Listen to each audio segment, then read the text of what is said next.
Just running on training. Maybe good. I know it you was these how many 1 hour then. oh so it has been recorded. No. Yeah. You're not going to attend. Huh?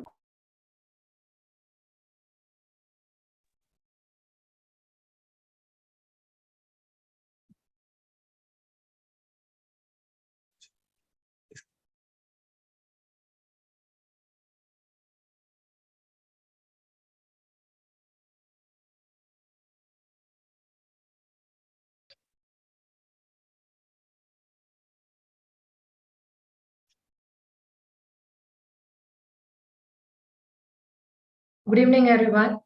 I welcome everyone for today's session. Today's session will be on harnessing the power of social media effectively. Hope I'm audible to everyone. Meet the trainer for today. Today's training will be facilitated by Mr. John Kingsley.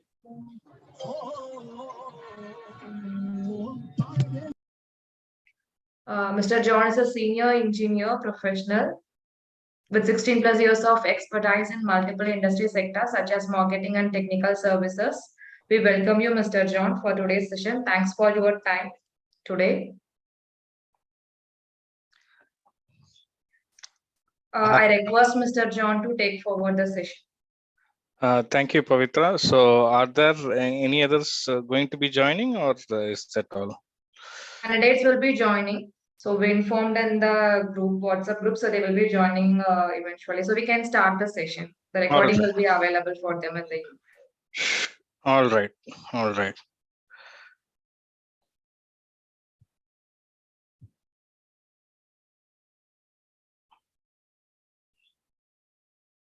All right. So I hope the screen is visible.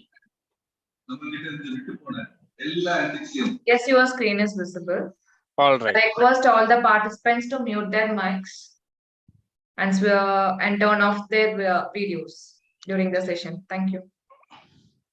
All right. So I hope this is my voice is audible and you're able to see the screen. So let's begin. Good evening and welcome today for the session.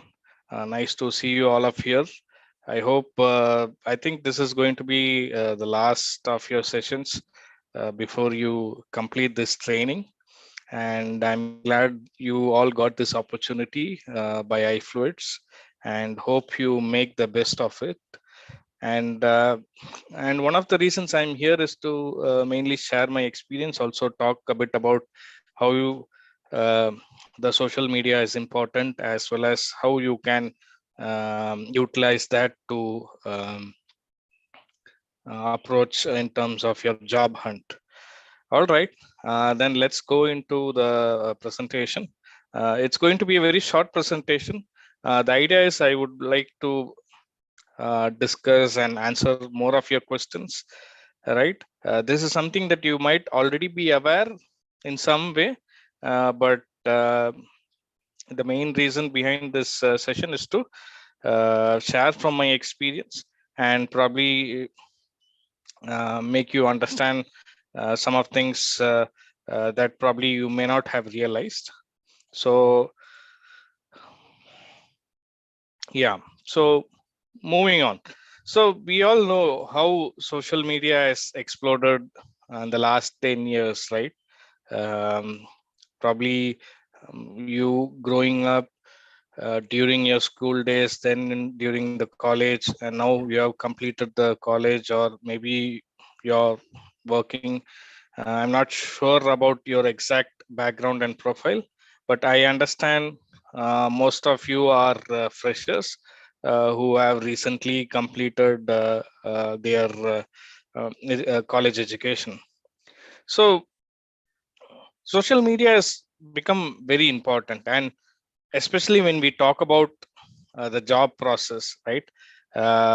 It's used very overwhelmingly, And the another important aspect is it's not just the candidates applying for jobs, but also the recruiters posting the job requirements, and companies showcasing themselves, and so on. And importantly, through social media, especially like LinkedIn, there's a whole lot of networking opportunities that you can do, right? Like, unlike when we apply through the Naukri or through the job portal, here most of the times you are able to see who is posting the jobs and try to interact with them, with the recruiter or the hiring manager.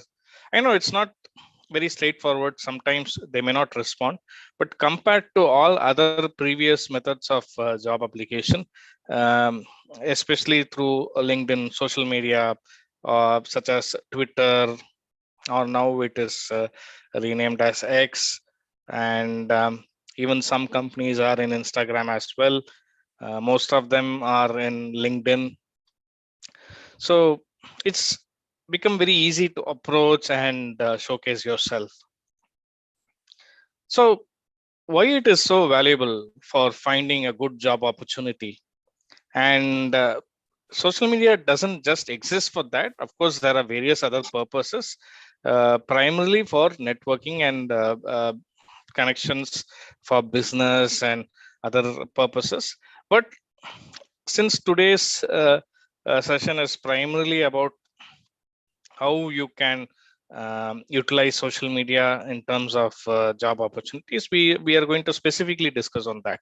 So when it comes to networking, all these social media platforms, like I mentioned earlier, you're able to connect with relevant professionals, experienced ones, or your future colleagues or potential employers. And these connections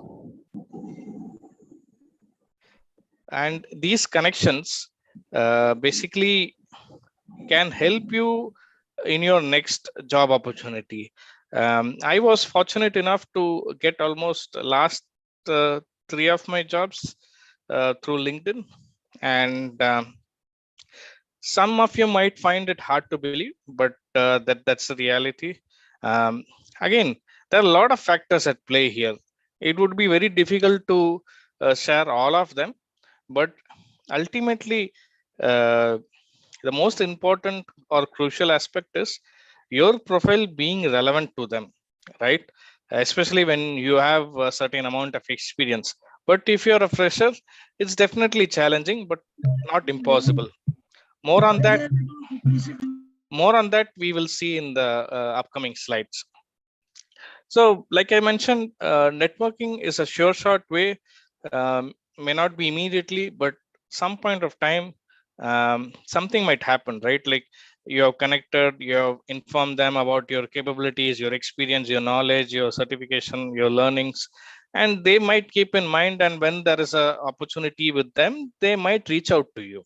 And that's how a majority of such kind of opportunities comes across. And apart from that, it's not only about jobs, right? They can give you some insights in terms of what a company looks in them as a potential employee, what are their expectations, and what are the skills required, and so on. So it's not only about job opportunities, but what one needs to prepare himself or herself in terms of what are the skills needed, what type of experience is needed, what are the employer's expectations, and so on. So the next thing that I would talk about is visibility. And the one sad thing that I can see is people do create profiles, but they do not update their profiles. It contains irrelevant information, or it is not updated properly, or it's not formatted properly. Especially when we talk about LinkedIn, it's all about your image, right? Doesn't mean that you see, you can be inspired by other profiles. Nothing wrong in that, but I would sincerely suggest two things that you should never do. Don't copy other person's profile. and don't lie, right? And something that you may not know or you may not understand is LinkedIn is different from your resume.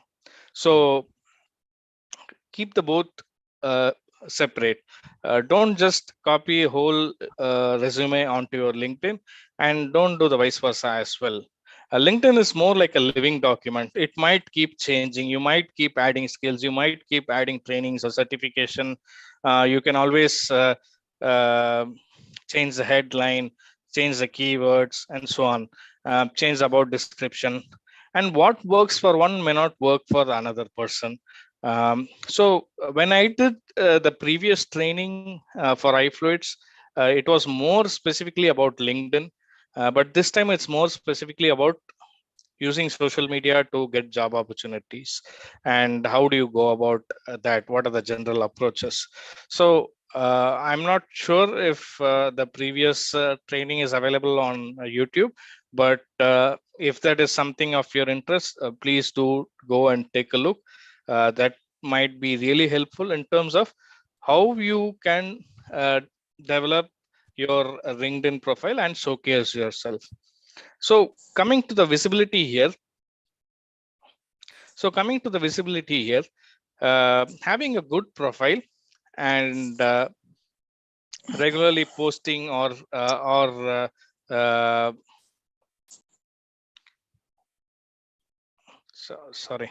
regularly posting relevant technical information or technical posts, or commenting on other people's opinions or thoughts or technical posts will definitely add some kind of uh, credibility to your profile, right?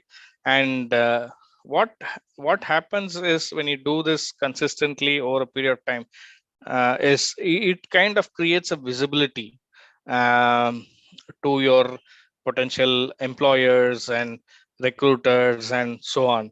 And this is one way where you can showcase your knowledge, showcase your skills by participating in discussions, uh, or uh, or maybe commenting the technical approaches and so on. So what happens is, you're able to showcase yourself, and these kind of things might look intangible for initially, but someone somewhere is noticing it, and it'll help you to stand out, right? There's a lot more we can speak on this, but for the shortage of time, what I would suggest is maintain a good LinkedIn profile for a start, and update it regularly. Do not lie, do not copy others. Getting inspired is not wrong, um, but uh, it needs to be relevant to you, to your goals, to your aspirations, what you want to do, and so on. And participate in other people's discussion. And you also should regularly post content. All right, so moving on, we saw about networking, we saw about visibility, and now it is about research. So when I mean research, it is about you making informed decisions, right? And it's not about always about applying. You also need to understand your potential employer or organization, right? And it also happens the other way as well. They also might do some digging in, or using, they might do it themselves, or they might use a third-party agency. But like how you do some groundwork to understand about the job role requirements, the company background, where it is located, how good they are doing the business, and so on. If they are in use, they will also do some research, basically background research on you. And like I mentioned earlier, if you have a good profile, I think it will kind of generate uh,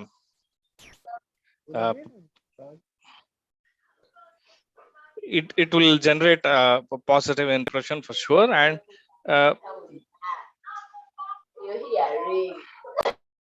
and another aspect is, it will kind of whatever you have mentioned in the CV, it will be reinforced, right? This is a positive way of doing that. And today's day of age, people do a lot of background research. They try to verify at multiple sources. LinkedIn is just one of them. Like I mentioned, they might reach out to your previous company. If you have already had some past work experience, they might reach out to your college and so on. And this is high possibility. People nowadays want to be very sure whom they are recruiting. So this is something very important that you need to keep in mind. And it's not only about they researching about you, but you also need to research a bit about their organization before you apply, or at least before you attend the interview. It is very important. And coming to job postings, this is something you already may be aware. Job postings are available in almost multiple social media platforms, especially LinkedIn. And one thing people, because they are desperate for a job opportunity, is sometimes they don't think too much into it, right? Like what I'm trying to highlight here is there are a lot of scammers out there. So you need to be sure that it's a genuine opportunity. If someone reaches out to you by email or through LinkedIn or through any other means, try to be level-headed. Do a little bit of background research on your own. Ensure that it is genuine and verified. You can always reach out to the companies if you see something very suspicious. There are two important aspects. One is do not click on any links or executable files. It could contain viruses or some kind of malware that could lead to cyber security issues, data theft, identity theft, and many other things. And another thing that could happen is if you fall for the scam or whatever it is, or the promises they make, they might try to ask money and so on. And many people are getting fooled, and they don't realize until it's too late. So whenever you apply for job postings, ensure you do it in the authorized location, like a company website or their LinkedIn page where there is a job posting, right? Or there might be a separate job posting as well. So be aware about that, because these things you will not realize until it's a bit too late. And always, when in doubt, ask someone, right? Don't take unilateral decisions. This is something that I have keep coming across again and again, especially when there is a boom in the market, like especially oil and gas. There are a lot of scammers, right? And their main aim is to make money, and they will just use gullible candidates to achieve that. So whenever you search and apply for job postings, ensure that you do it through an authorized genuine source. So following the company's LinkedIn profiles, or regularly looking at their websites and their job postings on LinkedIn, you can be aware about that. So that's about job postings. Next is showcasing your expertise.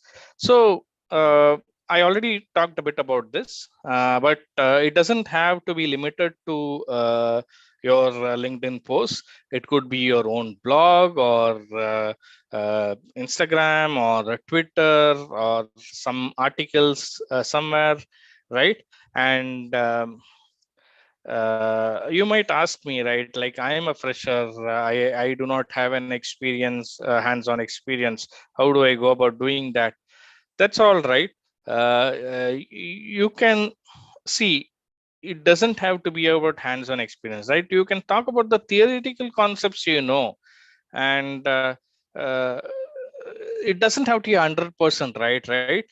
You just post your thoughts. People will try to correct you. People will take ownership and guide in terms of commenting or reaching out to you and try to explain this is how it works. And of course, you can nowadays you can tag people. They might take a look at it. See, if someone is not interested, don't force them to do that. But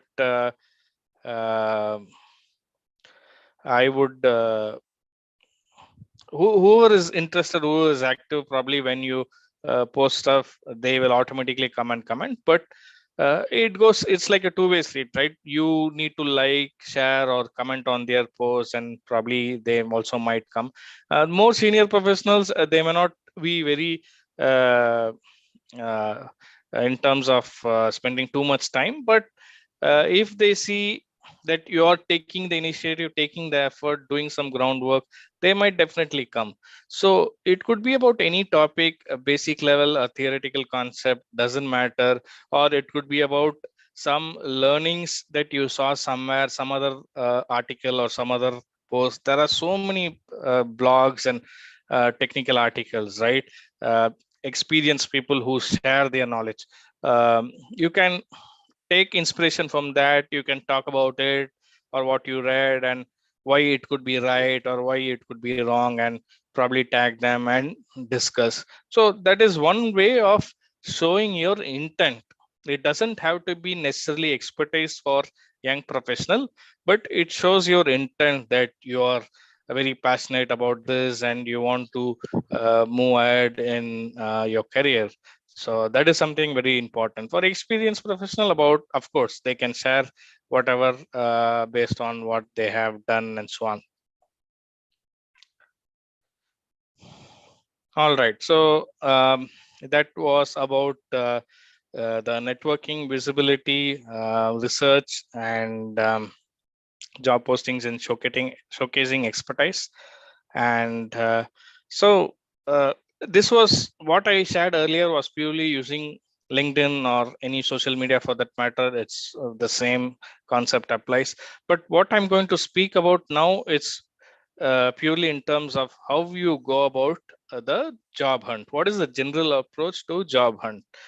So let's start with self-assessment. You need to know what you are capable of, right? What is your strength? What are your skills? What are your career goals? Or what are your personal goals? Career goals are different from personal goals, but they're often interlinked, right? Because for various reasons, you might want to stay in one city, or you might want to go abroad. But whatever you do professionally, it might impact your personal life. It might impact your family as well. So that is why I mentioned career and personal goal. Career goals also could be professional goals as well. So I'm not sure about most of your background, but I am assuming most of you are freshers from across the world, and you might have done chemical engineering, mechanical engineering, instrumentation, electrical, different engineering disciplines. But there are a lot of job opportunities, right, in different industry sectors. It could be software, it could be project management, operations, maintenance, so on. So what do you want to do? What industry sector are you interested in? Do you have the relevant skill sets? Forget about the knowledge. That, of course, more skilled worker means you need some hands-on job experience to get that. But what we are talking about in terms of skills is at a basic level, understanding, processing it, using various software applications like Microsoft Office, Excel, and of course, getting the job done and so on. Initially, it would be most of the job that I've seen is you need to work on the Excel a lot, or you need to read through a lot of documents. You need to do a lot of coordination and some kind of project management at a low level. So all that is fine, but what you really want to do. That is something that you need to realize before you take the next step. Okay, this is what I want to do, this is where I want to go, these are the companies that I want to work in, these are the type of roles that I would like to work in. So when you do the self assessment, you will have a better clarity, and I will come to all that during the end of life. I have something to share, outcome of a research study, and why it is linked to our discussion here today, right? And so that was about self assessment. This might look simple, but it has a lot of depth, and the more you apply this, dig into deeper, do a self analysis, self assessment, research about your self, right? You will have a better clarity. See, you could be wrong or right, forget that. We all learn by doing, right? But just waiting and expecting things to happen, especially in this day of age, with a lot of competition, the global economy, other issues, it's very difficult, right? And you need to know what you want to do, and figuring out how that is all about life, and asking friends, mentors, and so on, right? So forget about the how, that you can always figure out, but what is something very important that you need to ask. So going to the next point, the resume and cover letter. So this is something that majority of the people that I have seen fail here. And nowadays there are a lot of uh, automated uh, software tools that scan the resumes and filter out the applicants. It's called ATS tracking, candidate tracking. Majority of the developed countries use that, but do not worry, because whenever you apply, you can also manually fill up the details, right? One is scanning to the CV. Of course, you can still edit it. So, but that is something that you need to be aware of. So there are some general practices. Of course, I'm not going to cover that in detail here, maybe some other session. But I just want to highlight that you need to have a general format for resume that is very relevant. And you can find various templates online. But the most important aspect is being very brief as possible, and describing yourself in terms of your education, your experience, your skills, your capabilities, having a separate resume, 1 or 2 page, having a detailed CV, maybe 3 or 4 pages maximum, and another cover letter that's half a page or 2 or 3 paragraphs at the most, right?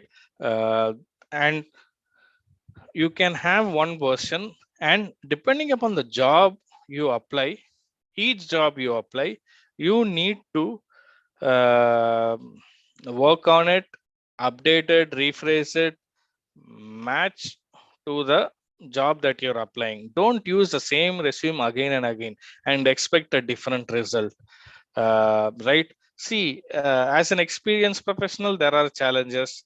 If you're experienced project manager, you apply for operations or maintenance manager, do you think people will recruit you? They will filter it at the first second. They see, sometimes they may not even see, they will see the email, and they might filter you out.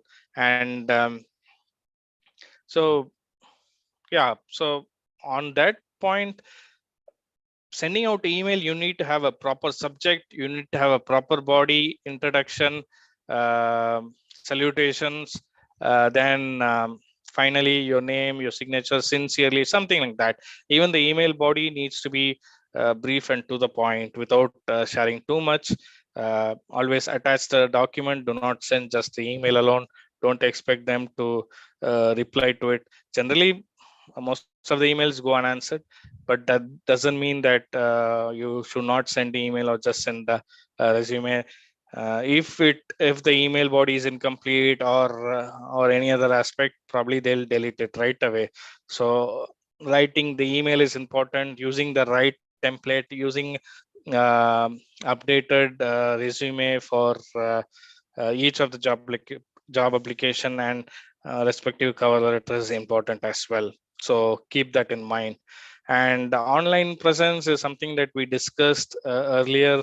Having a good profile updated on LinkedIn, using a very clear and appropriate profile picture. Unfortunately, many people that I have seen, right, like I see, we see uh, people are shortlisted after various filtration methods, and uh, so far they might have been lucky, or it might have worked in their favor. But many times I have also personally done some background check. Are they on LinkedIn? Are they on the internet or other social media? Try to understand a bit more about them. They may have, they may or may not have. See, at least if you don't have a profile, that is okay. But if you have one and it is very badly maintained, or if not, if there is no appropriate photograph, or uh, over the top, too much stuff. People will see through that, right? So this is very important. Have a relevant summary that showcases your expertise. Have a very compelling headline, and don't copy. Try to be original. Uh, Getting inspired is fine. So uh, online presence is not just about a fantastic profile and um not doing anything afterwards. You need to be involved, spend some time, right? Don't spend the same time like how you do on Insta or Facebook. Even too much is not good. Have some kind of balance.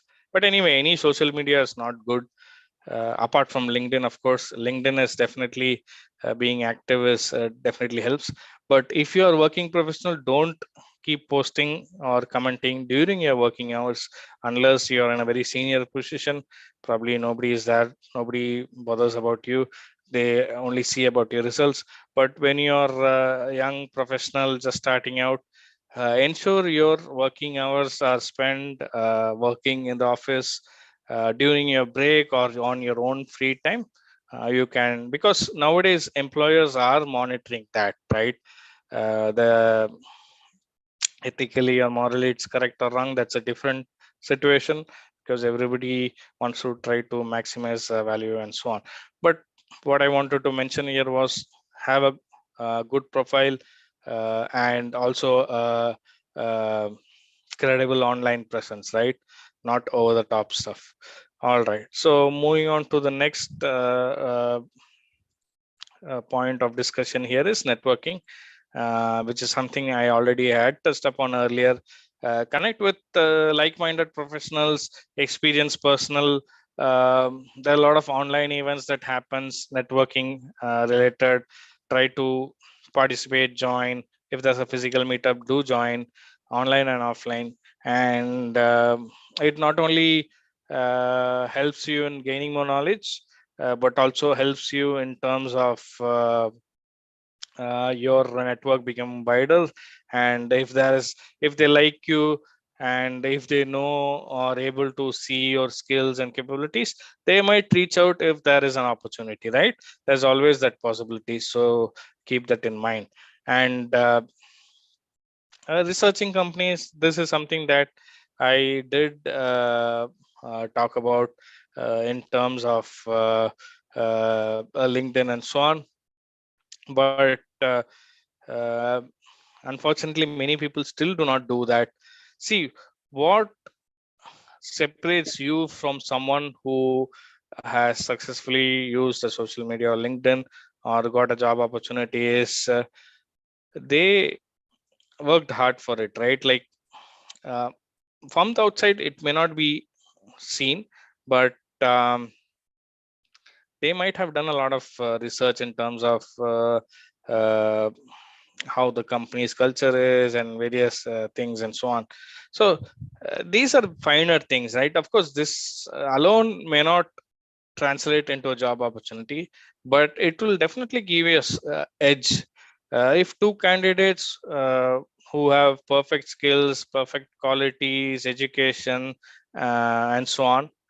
But one is not aware about the job role responsibilities, or of course, job role responsibilities need to be clarified and informed in detail by the organization. But having a perspective based on your own research is not bad. And that is something that some of, not all, but some of the hiring managers appreciate, right? And it gives you an extra edge. So do that and be benefited by it whenever it happens. So coming to job search, don't fall for scams. Of course, that is not a topic of discussion here, but we are desperate for a good job opportunities, right? And we are only human, so we might make mistakes, but sometimes when we are we do not realize until it's too late. So always see your applying for a job at in a genuine uh, authorized location, right? Like their LinkedIn page or their job posting, or their company website, and or reference. Reference again helps a lot. So that is something that probably, and you can of course set up job alerts, especially in LinkedIn.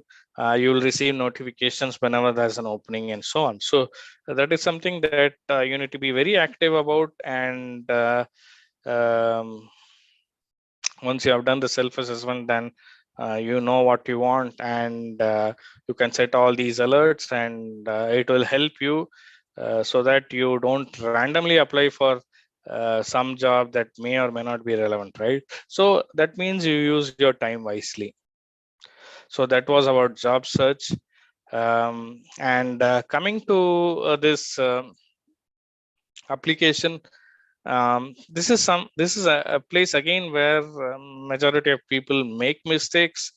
And with the sheer number of applications, people always, especially the hiring recruiters, they always find a way to filter the candidates as much as possible, and don't end up in that, right? So follow the application instructions carefully, customize your resume, your cover letter, and always emphasize about your skills and experience that matches the job requirements, right? Use the relevant keywords, phrases that are mentioned in the job description or the opening, or whatever LinkedIn posting, or whatever, wherever you've seen. So this is very important. Applying it online or applying it through email, ensure you see, whatever you do, ensure you do it right. Don't forward the same email that you send to one organization, and just forward it without writing a new email. Even if you forward, edit all the relevant aspects, remove all the forwarding information that is. See, I know these are all very basic stuff, but when we are desperate, when we are doing it in a hurry, uh, we might not look at this in detail, we might overlook it. But nowadays, these are the things that differentiate between getting a good opportunity, the dream job that you always wanted, and so on. So this is what separates from someone who got a job to someone who constantly receives um, um, people turning them. So it doesn't mean that if you receive an unsuccessful application, doesn't mean that something's wrong on your side. Just that you may not be the right fit. Maybe they found someone that works better, right? So do not be let down by that. That is part and parcel of life. That is something that you need to be very strongly willed about. And it's not that that's the only job opportunity out there. There are so many. So do not worry too much. Just ensure that you do a good job. That's what all I'm asking out here, right? And coming to the interview preparation, it is relevant a little bit like research, but this is more in terms of you preparing yourself in terms of how you will answer the question. See, 90% of the hiring manager, recruiters, or interview happens from what you share during the interview, what answers you give, and the questions come from it, or from your CVs or resumes, whatever you have shared. The remaining 10% could be something random or something specific to the organization. So whatever you put on the resume, be sure that you see, doesn't you not having experience is not wrong. um, Even sometimes we lying is a different thing, right? Like, you will get caught, people will see through it, right? Experienced people know what is a fresher, what is a entry level, what is a mid level, what is a senior level, what is a expert. They, from the way you answer, from the technical responses, they can easily gauge that. So don't try to act too smart and try to fool these people. They can see through all that.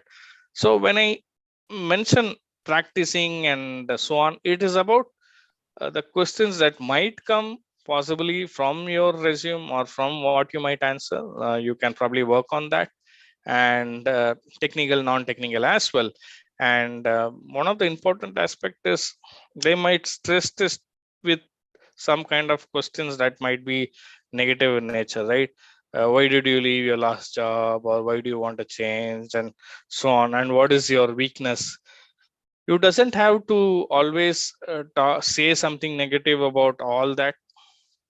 There are many ways you can positively handle such scenario, right? Don't have to truly share them about your weakness. Don't use words like I am uh, lazy during the holidays and I am very active during the working days. See, I know it is a holiday, but you can say you take rest, you sleep well, you eat well, you exercise, or you watch movies or read a book. Some resting and watching movies again can be related to lazy, but using the right choice of words, right context is important, right? So that is something that you need to mind.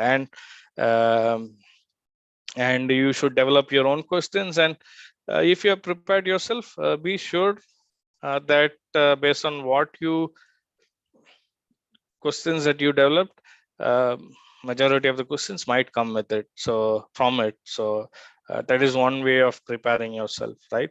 And another important aspect is following up. This is something 99% of the people won't do.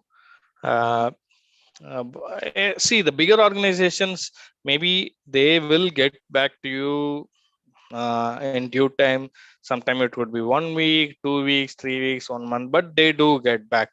And following up in such a kind of situation may not be possible. There might be opportunities to do that, writing an email and so on. But whenever you know who is the hiring manager or who the contact is, uh, don't follow up every 1 minute or every half an hour. I'm not asking you to do that, but 3 days, 5 days, or maybe once in a week, if you still haven't received any response, it's not wrong in asking what is the status, right? You can share why you are interested and say thanks, and ask them what is the status and so on, and be graceful about it. Be, if it's positive, good and fine. If it's negative, be graceful, accept it, say thanks for the opportunity provided, and maybe this time it didn't work.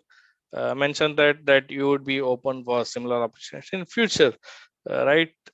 Sometimes I've seen people being recruited not for their technical skill or capability, but for uh, their attitude, right?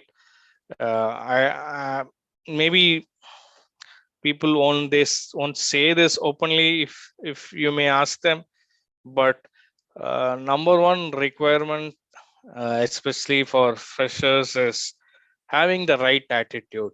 Now, I cannot define what an attitude is. It could be subjective, it could mean different things for different people. But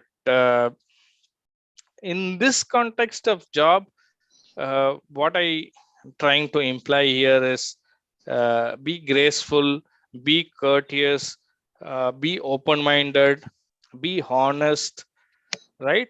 And so on. And there are so many positive traits that we can say about that are linked with attitude, right? And most importantly, it should be see, even if you know everything, even if you're genius, there's still a lot of things this universe uh, in terms of possible things that you may not know, or the mysteries and so on, right? And if it applies for the most knowledgeable, educated, experienced person, it is applies for even for the fresher as well. Be curious, be inquisitive, uh, be proactive, be passionate, and all these things will translate uh, to others through the attitude, right? Are you a go-getter? Are you sincere? uh, by the way you speak, the way you convey things, they'll be able to understand that.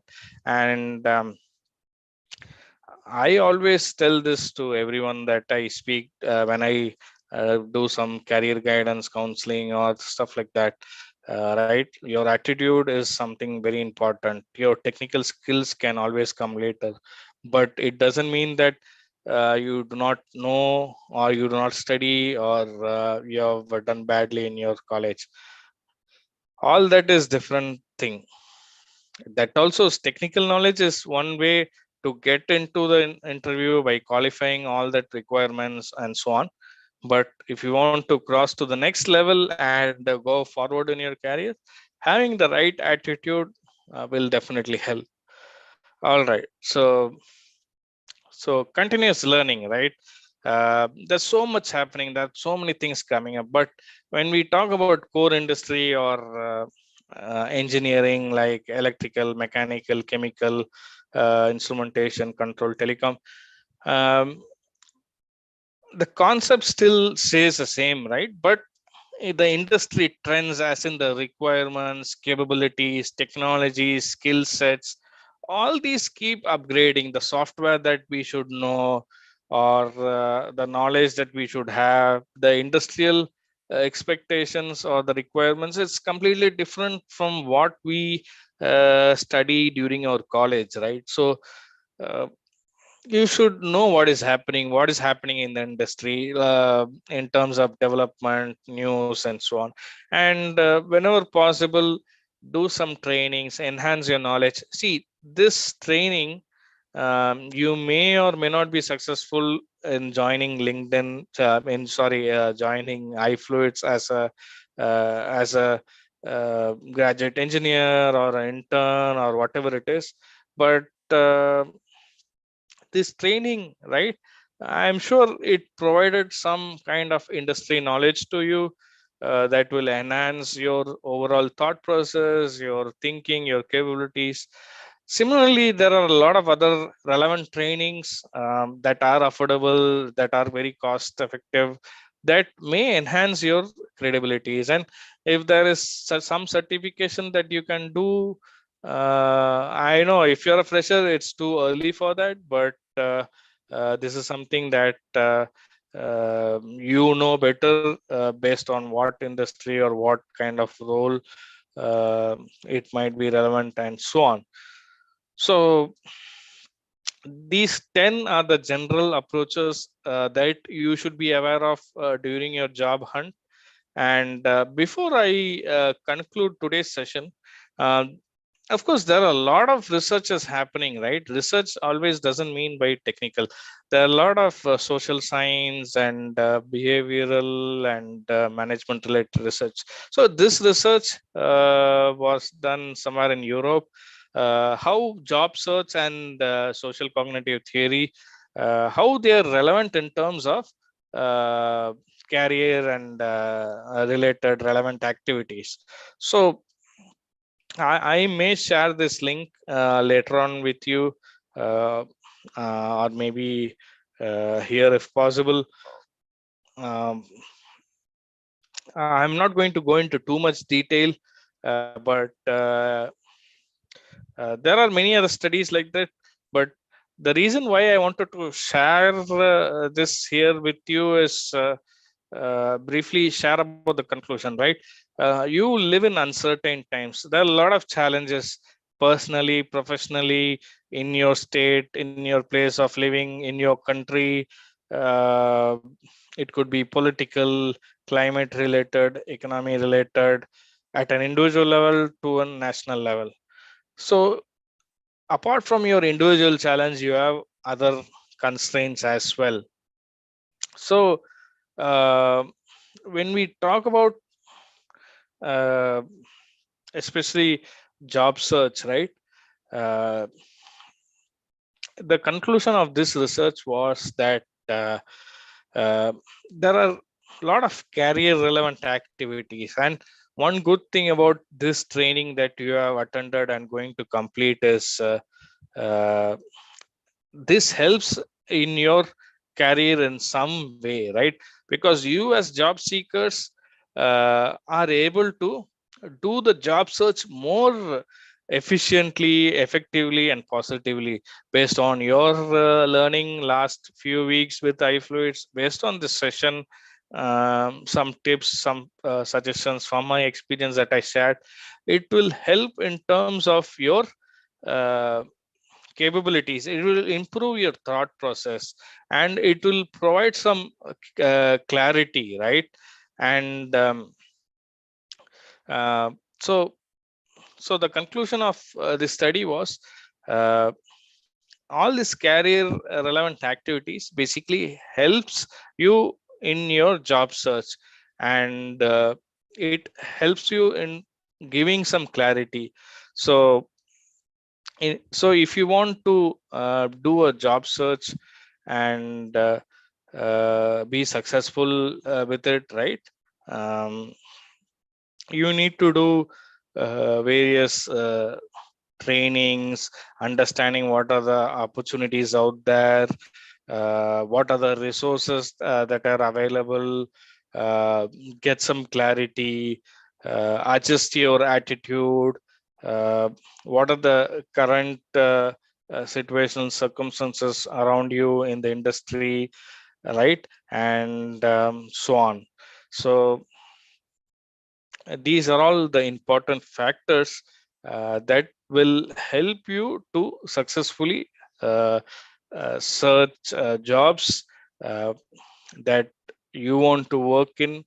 It could be a dream job, or it could be a job that will help you or be a first step in getting into the job you always wanted to do, right? Some people are fortunate enough to get their first job as their dream job, but may not all. So it doesn't mean that something bad or something wrong. You still do that diligently, work hard, learn on the side, keep looking out. I'm sure that will act as a step for your further success. So saying this, I would like to conclude today's session. So if you have some questions or clarifications, do let me know. Thank you, Mr. John. Thanks for such an informative session. Thank you. We received few questions in the Slido link. Hope you have the Slido link. I can see only 2 questions. Yeah, only we received 2 questions in the Slido link. Okay. Yeah. Okay. So there is one question. It is true when I sent link for qualification, I thought iFluids Engineering was a scam trying to hack me, especially when it asked to share my screen. Yeah, I can understand that feeling. Probably you were not expecting this. Maybe probably you are lucky. There are a lot of people apply. Some people get through, some people don't. In a way, you are fortunate. So make the best out of it. Connect with people. Use that. Put this experience as a training or an experience in your LinkedIn profile. You could see, right, earlier. I did work with iFluence a few years back, and during the COVID, we basically offered a lot of free trainings, and that's when it started. Now they have restarted it. That's something good.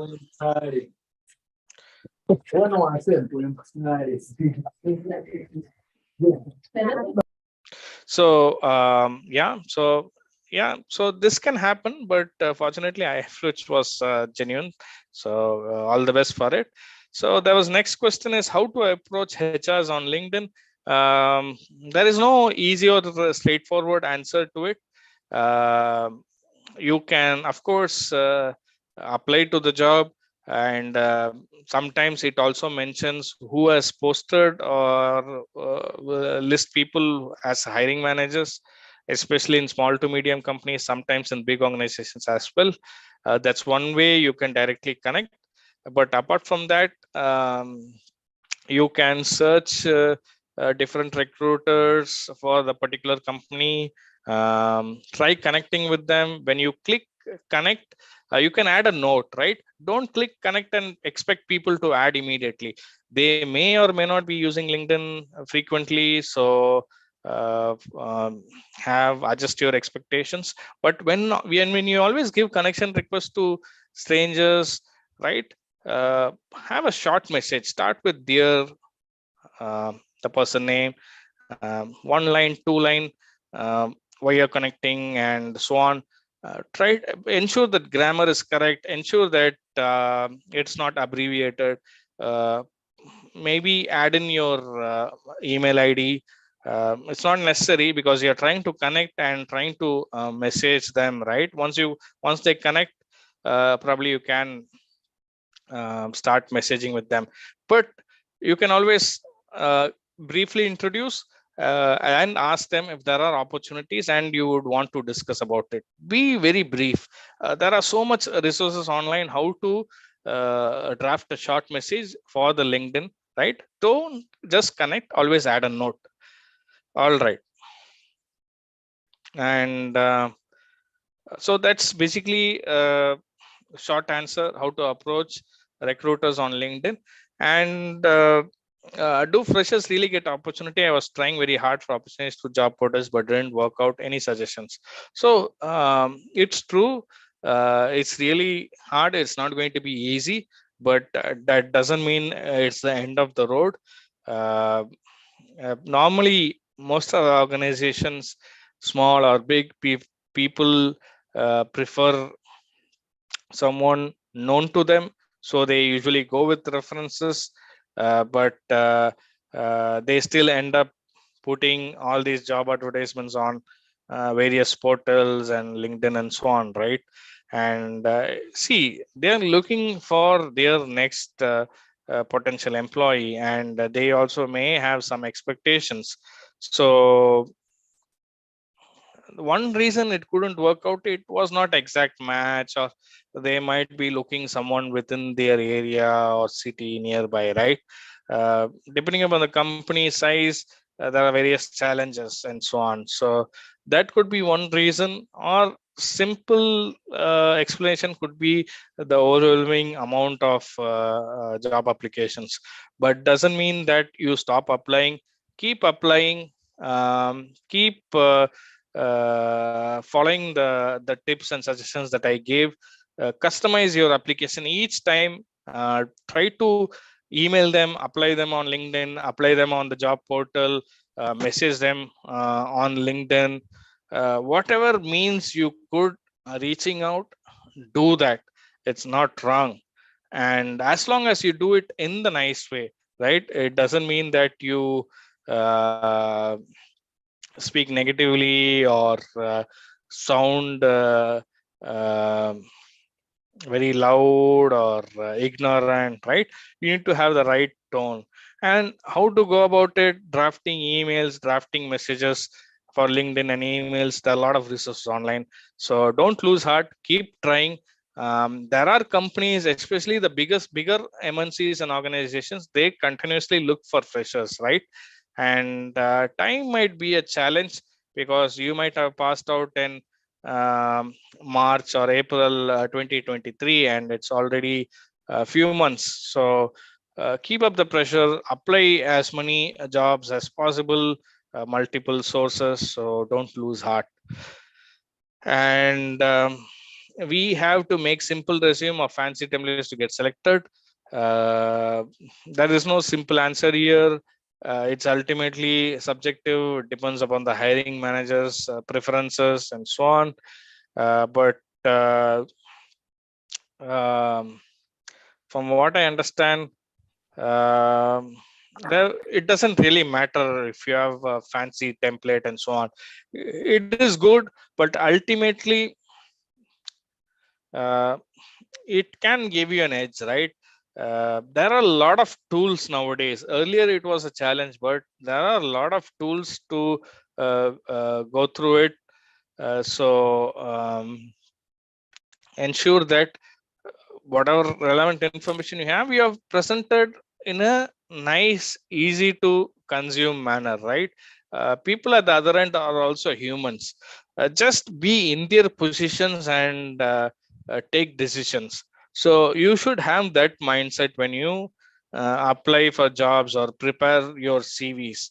So once you are in their shoes, the amount of time, challenges, pressure, and other issues they might be facing, uh, they may make right or wrong decision, but that is a different scenario.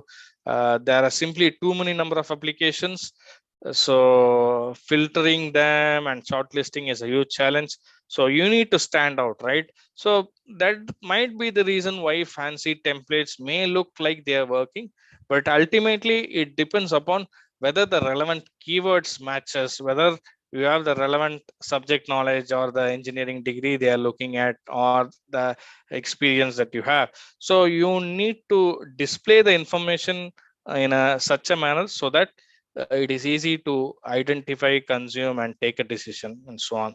So have a balance. Don't go overboard with a very fancy looking template, or don't go with a 15-year-old template of how resume, like having personal details, personal address, and playing sports, reading books. All that is not required at all, and nobody really expects all that information. They don't want to know whether you love playing cricket or reading book and so on. uh, Always focus on the technical subject, your capabilities, your experience, your trainings, and limit to that. Again, there are a lot of online resources for that. uh, be inspired, emulate people who are successful, see what worked for them and try to do that. Don't copy paste the whole thing. Even if you do that, reword it, change everything, don't get caught during the interview. Okay, the next question is, um, nowadays many wants to be familiar by increasing followers. Many fake posts are there. I'm doubting even a real right. I don't know who you are, but you hit the nail on its head. Don't fall for such scams. Doesn't have to be always about getting a job, right? It could be simple, like recently I came across a recruiter. I was just wondering whether they really intend to help people who comment. See, LinkedIn algorithm works in a way based on the number of people engaging with the post, as in liking, sharing, commenting, and so on. So they get popular, the post gets viral. So people exploit this, right? The desperation of the people looking for jobs, using that for their own gain. But I don't even remotely they might have reached out to people who comment, right? There are n number of examples on LinkedIn. um, though the few people I have seen have raised it. So be smart, right? Don't, whenever somebody posts, don't type on the comment, even if it's a genuine post. Don't comment on the post interested, yes, and so on, or share your email ID or share your mobile number. Whatever you do online stays online. It could be exploited. So on that aspect, at least for say, because if you want to share email ID is fine, but ensure you have two-factor authentication on your emails. Like if you have a Google Mail, there are various privacy settings, various security settings that you enable, so that at least people try to hack that, they don't get through. And like the comment here, people want to increase their standing on the network, so don't make them famous, right? They may not even reach out to you, so don't just comment on some random post and so on. If you really are interested, follow the instruction. There might be an email ID, there might be a link. Click on it, see what it is. If it doesn't work, or if it is not what you expected, reach out and clarify. Don't put yes, or don't share your mobile number, don't share your email ID. And all these people who post such stuff are basically trying to increase their followers, like it is mentioned here. So be smart about it. All right.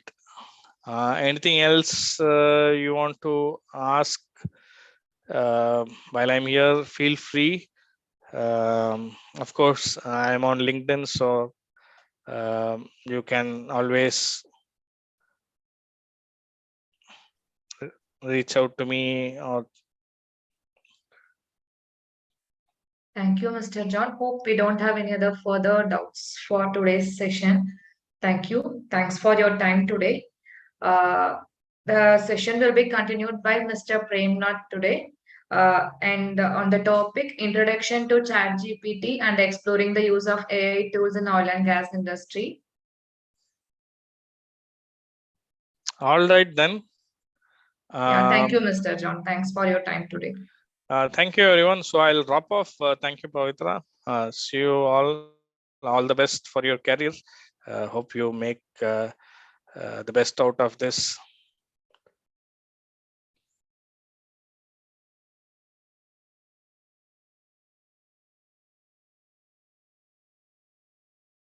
The session will be continued on the topic Introduction to ChatGPT and Exploring the Uses of AI Tools in Oil and Gas Industry. And today's training will be facilitated by Mr. Premnath. He has 10 plus years of expertise in digital marketing and graphical designing services. He is providing service for potential clients across the globe. We welcome you, Mr. Premnath. I request Mr. Premnath to take forward the session. Yeah, thank you, Pavitra. Thank you for the introduction. I hope that my voice is loud and clear. Yes, you are clear and audible. Yeah, thank you. So we'll just take like 2 or 3 minutes break, since they have been like listening continuously for the previous session. So just relax, guys. Just move out of your screen and give some rest to your eyes, and then muscle. We'll start around right now. The time is 6:11. We'll start by like 6:15. Shall we start by 6:15? Yeah, Mr. Premnath, how long it will go? Yeah, it will go around 30 minutes. We'll make it short. 30 minutes. Yeah, we'll just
Okay, hello.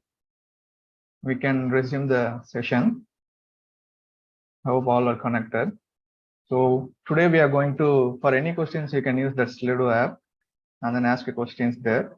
We'll just go through the slides now. So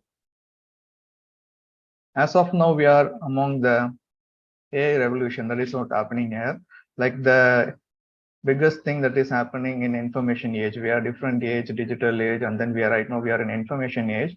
And the biggest breakthrough is the use of artificial intelligence that is tangible within our hands. So we are able to touch and feel what is the artificial intelligence. We are just starting out, and we are lucky to witness it in our generations.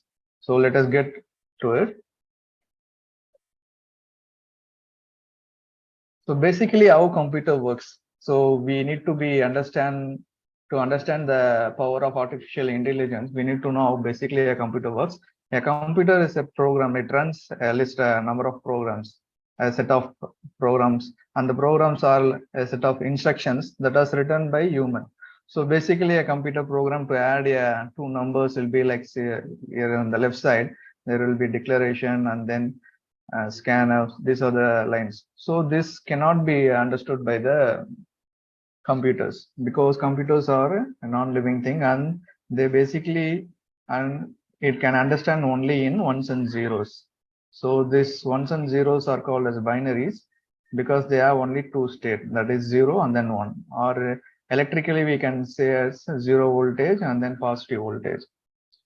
So what we do is basically we'll give every instruction to the computers in a high level language, that is a written language, and then we'll have a converter which converts to a machine code, that is called as a low level language or a binary code. So why we need to do this process is because basically the binary signal represents a digital signal, that is a plus high voltage, and the plus 1 means 5 volt and then 0 is 0 volt. So basically the CPU processor in your mobile or in your computer contains switches, on off switches. So like a physical switch that you have for a light or fan. Similarly, there are number of switches inside those processor. They are called as transistors. Electronically, they are known as transistors. There are number of billions of transistor switches inside those things. And based on the given data, everything can be converted. This is a binary number for some, even for your name, it will have a binary value. Any instruction that is given will have a binary value, and that will be communicated as a low voltage and high voltage. Based on this low voltage, high voltage, it will perform a calculation and as per the program and gives the output. So basically these are called as a logic gates. Based on the logic gate works and then gives the output. So this is what the basic computer works. So now we are having a introduction to ChatGPT. So ChatGPT is a technology introduced by a company called OpenAI.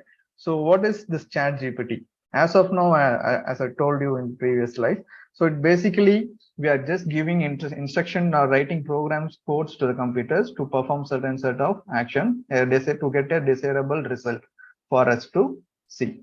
So here in the ChatGPT, it does not die as of now. If you cannot talk to a computer, like we are having a Siri or some other Google Assistant tools, but you cannot directly understand what everything. So this ChatGPT technology is, it can understand a human language, like a human person speaking to you. It can easily answer your questions easily. You don't need to program it. You can just ask it, add 2 + 5. And then it will say answer is 7, or it can ask some other question, it will give the answer. So that is how basically the ChatGPT is based on text. You can chat with it. That is why it is called as a ChatGPT. And it is basically the Chitty robot you saw. So how this is done is based on training samples. There are a number of training samples given to the computer. You might, on the Indian movie, you might have seen the Chitty robot. It just scans things. So similar to this, ChatGPT is generative pre-trained transformer. So it is a programmer which will have more number of sample data given to it, and it is a natural language processor. So based on it, it can process natural is, there is a human like language. It can process just like it can talk like us, or it can imitate any person. It can understand those kind of things. So that is what this chat GPT is all about. So what is NLP is? Again, it is a artificial intelligence that focuses on natural language processing. With this, it can understand what a human says and pretty much give a result in the same way. So it is similar to how we train the babies to learn language. So basically babies don't know any language while they're born. After slowly we'll be teaching many things and showing them things like, see, this is what a cat is, this is what a ball is, and a pencil, pen. And when we are repeatedly giving different options, and it is seeing in different angles, and for example, it will see a pencil and top angle in different angle, it will see from the table, above the table. So these are perspective things. As a human, we naturally understand, try to seeing object from different things. That is why baby will be, when you give something to the baby will throw it differently, or it play it, it will not be use it as an intended thing, because it doesn't understand those things. So it tries to learn those things by keeping it in different angles or putting it here and there. So similarly, that is what happened with the AI. In this program, we gave all the text contents that are available in the internet to this program, so that the neural network program will started to seeing a pattern, a structure. Any language that will have, for example, it will have a proper grammar, and if, for example, a cat will have a similar thing. So the cat means it is an animal, and then if it is a carrot, is a vegetable. So based on reading different texts from internet and different sources of books, then it comes to an understanding these things means this. When a person mentions cat in a thing, it means a animal. When the person means a carrot, it means vegetables. So that's it. That is how this AI, artificial intelligence, learns language. It is millions, billions of data are given to it, and then it has been trained based on this data. Once it is, that is how it able to understand. It can understand languages like most of the language, English, Tamil, Telugu, most of the languages it was able to understand because of the input data given to it. So similarly, this is how the human's wisdom work. So we have a data points where that is the data, different things are there, and then the information is like decoding it. So these are different, these are similarities. Finding similarity is called as an information, and knowledge is based on the similarity, making a connection to them. So this based on this characteristics, these two things are connected, these are there. So similarly, that is what this knowledge is about. And the insight is, and then when we are looking out for something, and then we're able to find those things, that is called as an insight. And then wisdom. So this is what, when everything is able to connect and give a perfect solution, it is called as a wisdom. So this is the process of attaining the wisdom. While the human are quite capable of it, the computers are not. Only we are given data or information, and we'll ask it to process in certain way, and we'll give take A, take B, add, and then give the solution. So this is what we previously give. But with artificial intelligence, we show them these data are connected like this or this. You can, when it sees many patterns like this, it is able to understand on its own. Okay, this can be this way, this can be this way. So that is how it is able to develop a human-like intelligence. So that is why we call it as an artificial intelligence. That is what basically happens, and then it is able to provide solution to various things. So moving to it, based not only text, you can see that AI can generate images. If you can see that, we can see Nehru, Gandhi, and Ambedkar are there. So you can see how good it has generated these images. If you even take an artist to recreate images, like it will take time. Since we have our leaders pictures of a good amount of pictures of the leaders, based on these patterns, it will be able to put together the things and then generate this AI images. So we'll show a look at a demo. So are you able to see the screen, the clip drop? So this is basically based on a technology called Stable Diffusion XL. So here you can see, you can generate any image that you want to, like, for example, I'm putting a text, piping system in a chemical plant. So I can give it generate. So it will try to generate a piping system, a typical piping system in a chemical plant. So you can give any input similar to this, and then we can get the AI gets to the processor.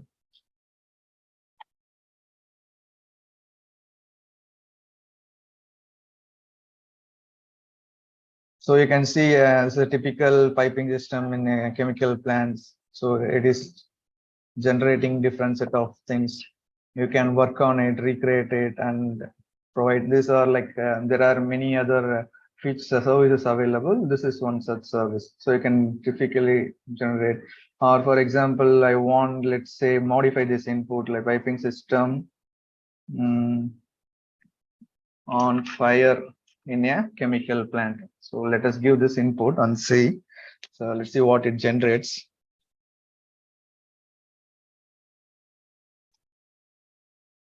So since I'm using a free version, it is taking a process. You can pay and then use it to be quicker if you want to be processed quicker. So you can see a typical example of a piping system on like a fire hazardous. So you can give any kind of input. For example, if you are preparing any presentation or taking anything that you want a customized image or you want any specific use case, you can give those kind of things and then try. So basically this thing that we are giving here is called as a prompt. That is the input text that we are called is here as a prompt. Giving this prompt is very, very critical to get whatever desired output in the AI related thing. So we'll see what are out of the different things we can give it, because basically it is just going to be a chat thing. So we based on giving a different inputs, it will behave differently. So this is called as a prompt in this chat GPT or in the AI thing. This learning or using this learning prompt is very, very nice, very, very critical to get a desired output. So another, we'll see. So how to use chat GPT? So chat GPT is basically you can improve our things, our day-to-day things, and then improve our to level up our skills. So for example, you can fix grammar errors. You might be having grammar errors. There are many other tools available. So one such tool is like this Quillbot is an AI tool. You can use it to fix grammar, check grammar, plagiarism, and you can use it as a co-author, or else you can use it for as a paraphraser. For example, this is a small demo for a cover letter. Like you have been previously, John was teaching this how to write a cover letter, those kind of things. So if you are writing a cover letter and you want to modify some things, you can put it here and ask it to like rephrase this thing, and then this will rephrase whatever the thing here is. Let me check.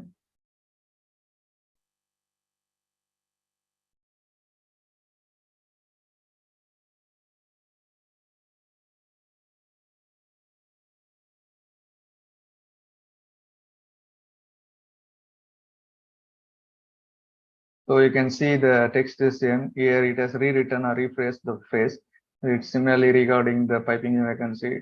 So you can see and you can tweak it and then select and see different words for it. Or because we'll be, as English is our second language, we'll not be having appropriate vocabularies.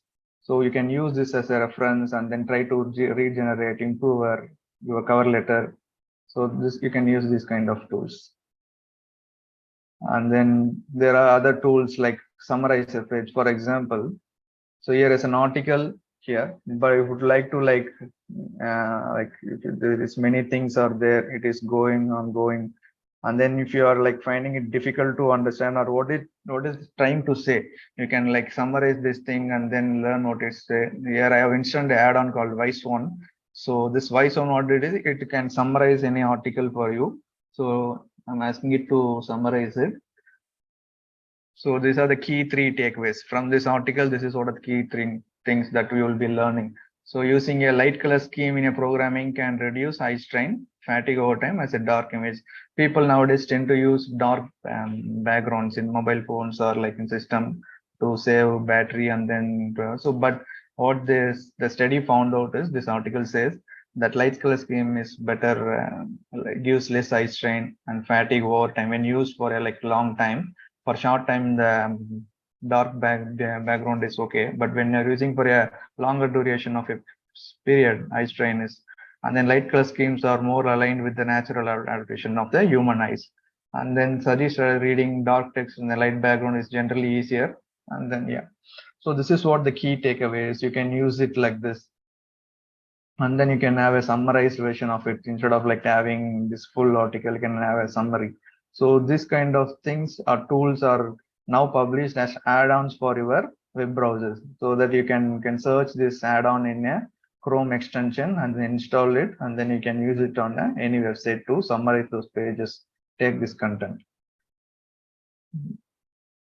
Another thing is converse with AI using a Bing chat. So Bing is, so ChatGPT, as I told you, ChatGPT is one of a program that is launched by OpenAI. After the OpenAI launch, there are many other things. Google launched its own competitor called Bard AI. The link for this is bard.com/ai.com. So similarly, this is what you can ask any questions here, and it will be able to write the answer for you. So you can write here.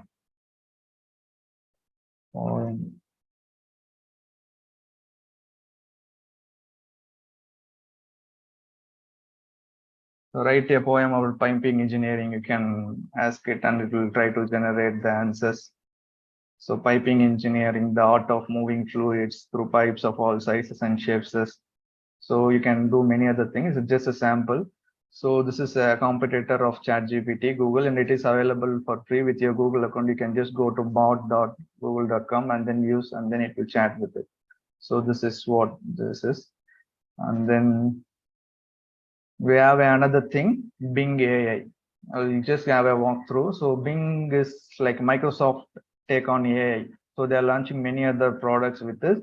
And Bing is basically ChatGPT that is available for free. So ChatGPT is a free version, has many limitations, and you have to buy a plus version to use everything properly.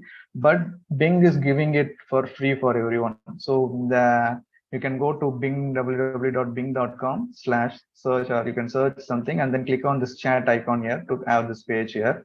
And then here I have use case, I've explained it here. So what I asked is, for example, I had a difficulty, like I was trying to renew my SunDirect subscription. So what I was trying to, which plan to choose. So when I see there is many channels, so if I click on this, I can see these are there, but there are like 2 or different packs. I'm unable to see which one is extra or which one is not available here. So what I asked is, so I went to the Bing and I entered this as the prompt. So can you visit this page and then give it the page and get the list of channels in these three packs. So it went there and gave all the details here, but still since it is in the, so I want more details. So I asked missing channel in each pack. What are the channels missing in this each pack, and it gives me detail on those things. So it does not have some popular Tamil channel, Z Tamil, D Tamil, or Vijay Super. So this kind of information it gives. To have a proper more understanding, I ask it to give it in a format that I can be more thing. So I ask it to give it in this information as a table. So first column, so we have to be specific it like this in the prompt. First column is a channel name, second and third, fourth column are the packs of channels. So based on this information, it is able to give this, prepare this chart. And then from here, I can see this is not available here, no. And then yes, it is available in these 2 packs. So based on our input, it is like you can see the power of the artificial. With Google search or any other search, you will be able to search this thing, and then it will keep on, it will show some results. And then if you want to like channels in the same thing, we can do the Google search. Let's do the Google search here. So it will go to this kind of things. It will not be able to have get specific things. It will go to multiple links. You have to go and see, and it will not be able to, for our use case, I need to compare this exactly these 3 packs, and that will not be available as a search result.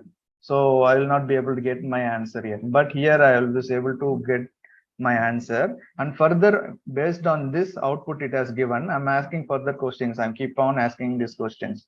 So you can see it gives some other input, and then it gives as a table. So similarly, this is like a general use case that I'm trying to work on using a AI. Similar thing can be used for your professionally. So that is how we are going to see how things we are going to use like in professionally. And so let me show an example of another So this is called chatpdf.com. So what here you can do is, for example, if you are saying this is a PDF report as it reports, as it studies report, you can see this will be like this. So you can see the contents, and there are a lot of things are going on here, and then identification and the table. So this will be like quite difficult. It is like reading a research paper or worksheet. So it will be quite difficult to process these things. So what you can do is you can just upload it to a chatpdf.com, and then once what we'll do it will read everything and be ready to answer with the, as a thing. So here I have asked, like you can see here the questions I've asked what are the key components determined in the studies, and it has list as these are the key components in this PDF that we have uploaded there. And then team component, I asked him to explain about the team composition, and it has explained about the team composition. Let's ask some question here and see.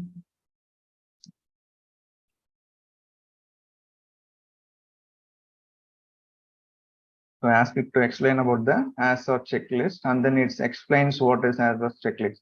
So you can just keep on asking, and then it gives a reference in page 6, it is there, and then you can click it to go to the particular page and give the details. So you can upload this kind of PDF that are difficult to read or something that you are not able to find the information properly, and then you can ask to like any questions inside the PDF, so that it will be able to fetch those answers for you. So that is at chatpdf.com. I've said a similar technology. Basically, the AI technology they are trained to. We are giving this PDF, and it gets trained to answer questions from this particular PDF. So that is what this is about. So we'll go to the chat GPT to see the. Okay.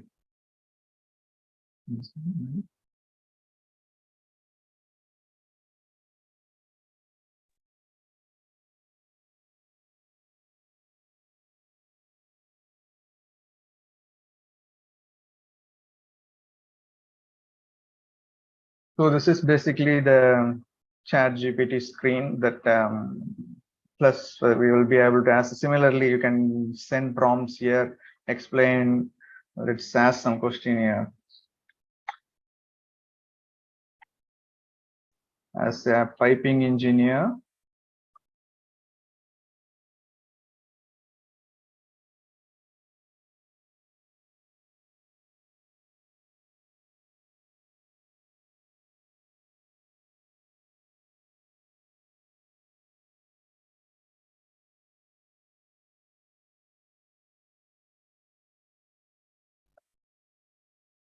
so I asked this question as a piping engineer preparing for an interview.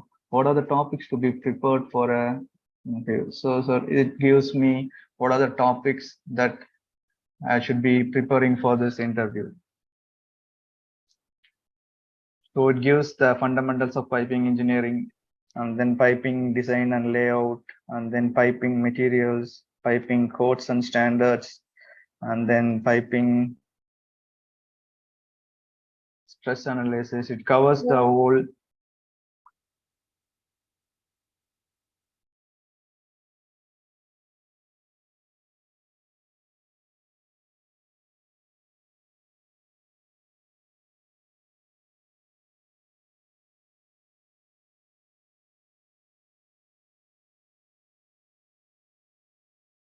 So here you can see gives a good detailed amount of topics that has to be covered to be prepared for the interview. So this thing, everything, and then even the soft skills, it gives an ideas on soft skills. So this is how you can ask any questions. For example, if I don't know something here, explain in detail about this particular thing. So explain about. So it goes on explaining about this thing. So this you can basically even get it from a Google search. So this is It's basically asking it and then keep on, but it understands the context of previous question. But Google will not understand the context of a previous question and you cannot keep it. That is what the advantage of using this thing. So you can keep on, it will give some answer. You can keep on going inside this and then ask it to do something. So similarly, that's for general asking, what are explaining about the various piping ports and standards, it explains, and you can ask it to explain about what certain aspects it will explain. So the another thing here is like while preparing for an interview, I want here is given a prompt. I want to act as an interviewer. I'm giving instruction here. Okay, I'm asking the AI to act as an interviewer. Will be a candidate that will ask a set of questions, piping engineer designing position. I want to reply as an interviewer and do not at the conversation. So based on this, it will like a real interviewer person, it will ask question. So what is, can start telling your education background and how you are preparing for position. So I'll say be chemical engineer and a fresher. And then it asks any relevant projects and internships that you have completed during your school. And then I say project and search analysis, and then it keep on asking. So you can use ChatGPT or similar thing that is being to ask it to give such a prompt, and it will ask at the interview with your piping knowledge. If you can, it will keep on, if you explain these objectives, it will keep on asking you a question as a real interviewer will do. So you can prepare on each topic based on this. So the next is,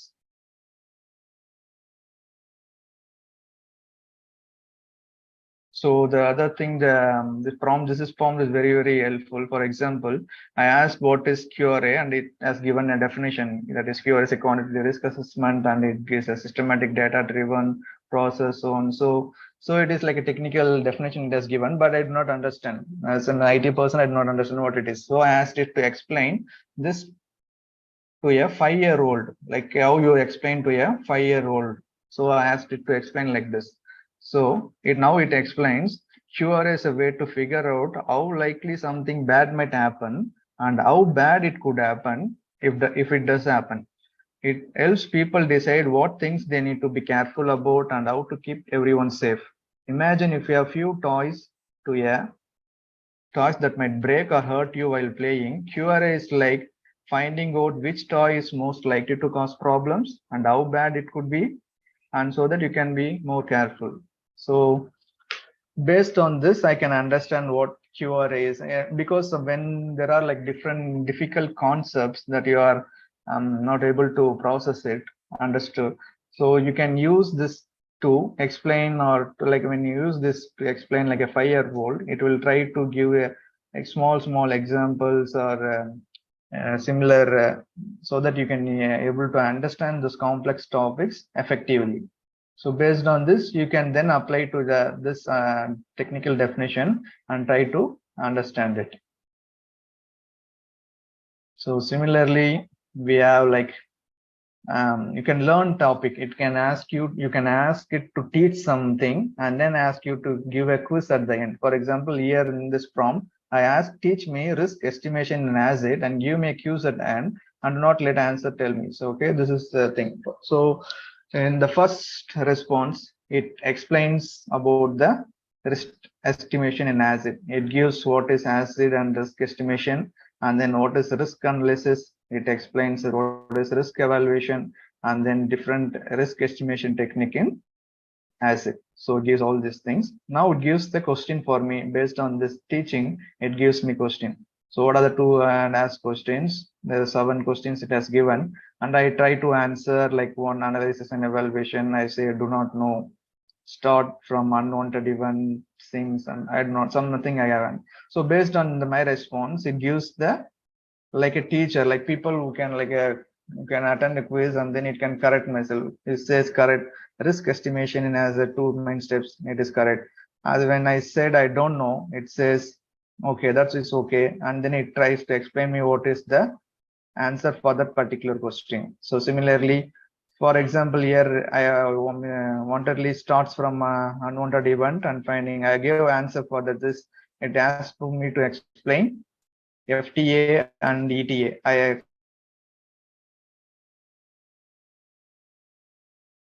explained only partially correct. Seems you're describing FTA and then not the other thing. So it explains the other thing as well.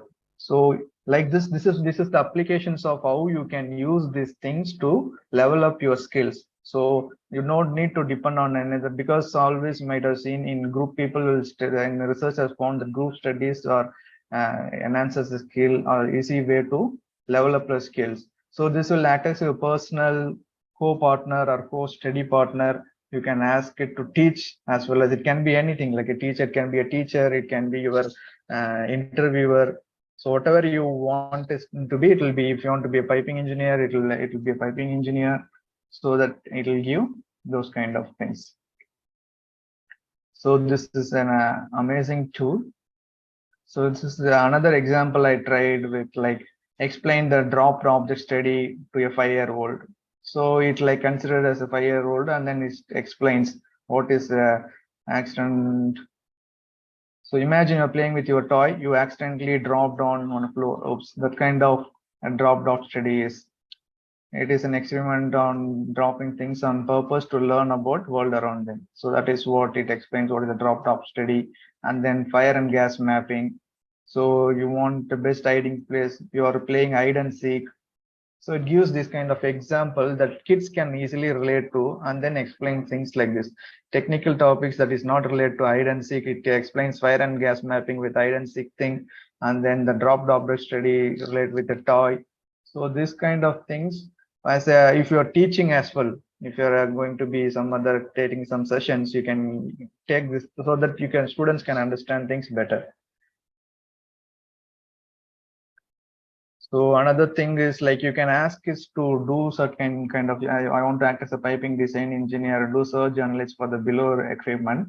So you can say I given some requirement, but it says it cannot perform calculations in real time, and then it gives the general instructions here. So what needs to be done as an outline should be consult a qualified piping engineer in detailed analysis. So it gives gather necessary data and what are the steps involved in it, and then develop a hydraulic model, and then perform surge analysis, and then mitigate risk surges analysis, and document findings and everything. So based on this, if you need to even to calculate something, you can keep on continue. You can keep on with this conversation, small input. Based on that, it will try to answer those kind of questions here.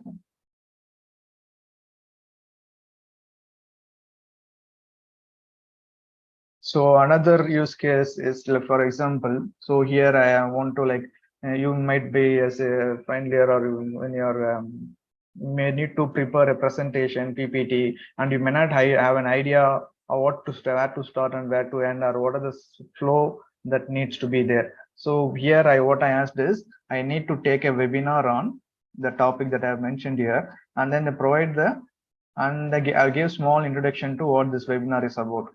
So webinar provides a fundamental idea on overall risk analysis strategy within the process industry. And then asked it to give the list of topics to cover, give me title and content for my PowerPoint presentation. So this is what I need to prepare a PowerPoint presentation. So it gives title, this is the title of the presentation, and then the slide 1 introduction. An introduction, these are the things important, I have to explain this thing. And then second slide, what it is, overview of power industries, these things. And then third, risk in the process industries, what are the risk available in the process industries, and then risk analysis methodologies, hazard identification, risk assessment, risk mitigation and strategies, slide 7. And then slide 8, monitoring and review, slide 9, regulatory and industry standards, slide 10, case study and risk analysis, and then slide 11, conclusion. You can see from this, it has a proper start, that is introduction, and goes through the industry, to the introduction to the industry, and what are the risk involved, operational risk, environmental risk, financial risk, all types of risk, and how to do risk analysis. You can see it covers full spectrum of our industries, that is the risk. So you have a good idea where to start when you are struck with preparing a thing. It will help you like this. So these are the things, and then add it in. And then again, I asked it, give me content. I do not have content for slide 10. So give me content for this case study thing. So it gives a case study content, title, ammonia released incident in a fertilizer plant. Yeah, a case study, background, this incident, a summary, hazard identification, risk assessment, audit. This is basically a case study. It has given for them a slide 10. So I can similarly go and ask for give me content for slide 1, slide 2, slide 3, and then put everything in a slide PPT. Even Microsoft, what trying to do is, they're trying to bring it inside the PowerPoint presentation itself. You can just open an empty PowerPoint presentation. It is already being in a beta testing process. People are testing this thing features. Soon it will be available in our to general public. So you can just open a PPT and then ask it to write this kind of, give this kind of prompt, and then able to generate the PPT just in 1 or 2 minutes. So this is how powerful it is. You can see like how you can exploit this thing, the ChatGPT or AI to improve ourselves and make things better. And then another example I will just show. Last one is, so similarly, this is like definition and cues. Yeah, the teach and learning thing. So this is what most of you can use. Ask you to teach some topic and then ask you to ask some questions. So similarly, I've asked them similarly use as these things. So this is what the ChatGPT or AI, you can use it to many advantage, and then no need to have a paid subscription for your use cases, because the Bing is basically, the Bing.com is basically ChatGPT on free version. So you can use those free version thing, so that you'll be able to, I'll just share the screen. So these are like the prompt, different, this is a prompt we have used there. So you can see teach me and then enter the topic, and then based on this, it will behave certain way. You can increase even like explain like a 5-year-old, 10-year-old, and then 20-year-old. It will increase on the complexity of the topic. So this is the thing. And there is a huge disclaimer that I would like to conclude this session with. So that is just this is what they give in the ChatGPT or anything. It may always not be very correct. You cannot say whatever the answer response generated by the AI will be always correct. There are possibilities for mistakes, and they are still fine tuning. People are releasing this. Just we are having first hands on like the AI experience. So it is still not matured enough. So that may provide incorrect answer or factual errors. So we need to cross check and cross verify those things before like making an argument or presenting or preparing any study document or technical document based on this. You can use it like to do something like a helper, but cannot use it like fully thing. And especially for medical advice, is a big no. Do not ask. You cannot put any symptoms there and then ask for any medical advice, any advice for that matter. Even for technical advice, what are the advice? You can ask it to how can I have this data, how I can put it as a content. You can ask those kind of questions, but not as a technical technical writer. Prepare this document for me. I cannot ask those kind of things. And even if you ask and then it gives an answer, make sure to read and verify those answers and you go by it, because many have like I've seen people using even with the disclaimer ChatGPT. Many papers are getting published just straight away from the answers from the ChatGPT. So do not do those kind of things. Use this tool effectively to level up your skills and be a strong person in this competitive skill and in this industry. So that use those things to learn and sharpen your skills. So you can use it in a various way. There are different companies are trying to, as I told, Google's has Bard, and then Facebook similarly have Llama. This is like Llama by Meta AI, but this is not very good as of now. It's still in beta and it does not give as good results as ChatGPT. What I found is Bing is very, very advanced. You can add images, it can read images, generate images. It will do most things for your use cases. And then I would like to show in a small example. So here we'll have 3 options: more creative, more balanced, more precise. So this is like Chat GPT 3, 3.5, and then 4. There are different versions of Chat GPT is there. So you might have known. So this is what here. Yeah, this is like the latest version will be your more creative option. And then this is like 3.5, and this is like the older version. So for small basic question, this is enough. For complex questions, this is the thing to go. So you can use with this, we'll end this session. So for any questions, I will check this. You can ask.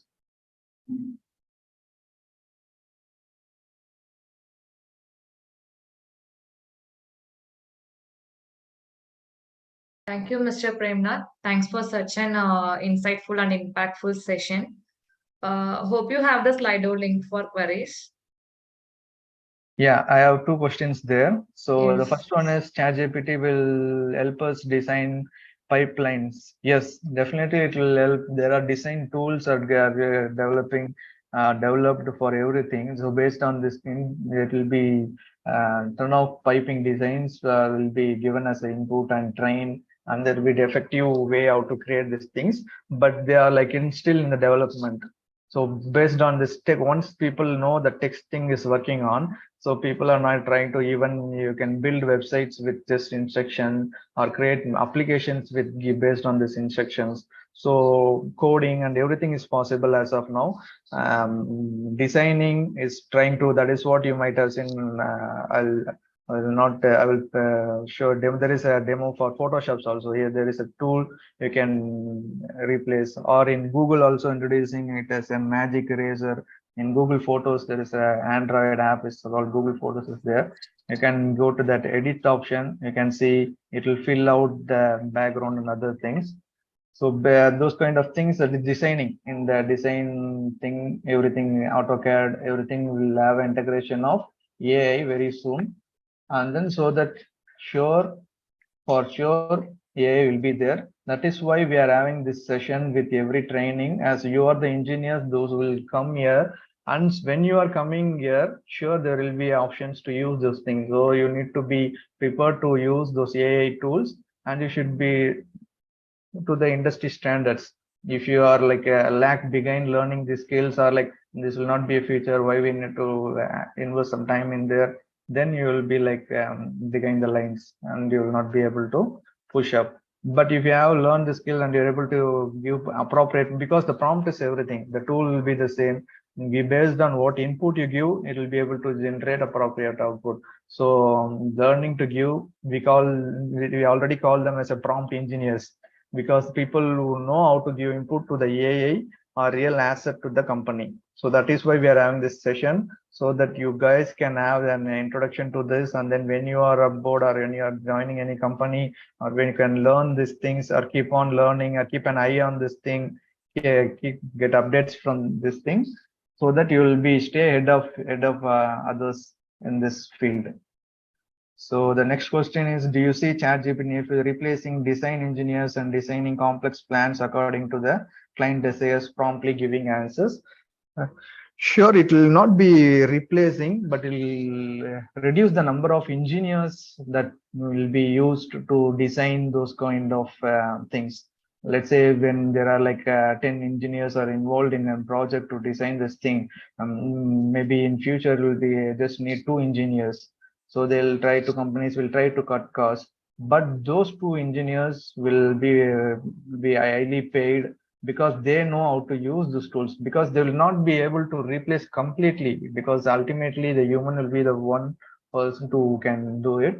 But instead of like relying on multiple persons for doing a task, we can use this tool. Those tools will be able to do everything, just like go and fetch this thing, give me this data. So what happens there, if you are working on any hazard situation, so it will able to give, you can give situations, and it will be, there's already things that people are designing in the background are giving. There is a framework. So for this particular things are planned, these are the basic hazards that are possible, and for this possible hazards, what are the solutions? So already this kind of things are already happening in the background.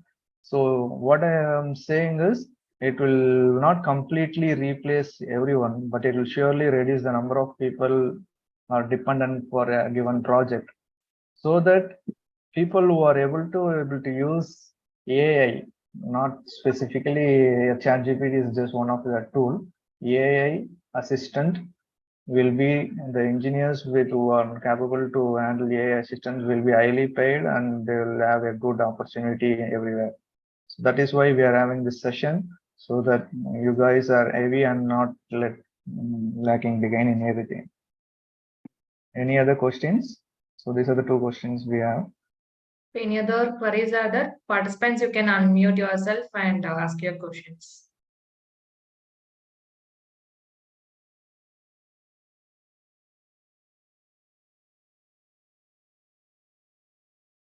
Hope we don't have any other further queries for today. Okay. Thank you, Mr. Prem. It was such an informative session. I hope it was very much useful to the participants for their career. Thank you. Thank you, Pavitra. Thank you everyone for joining the session. Hope and best wishes for all of you. Thank you. Thank you, participants. For today's sessions, there will not be any assessment. This is for your information and enhancing your career. So the next session will be on Monday.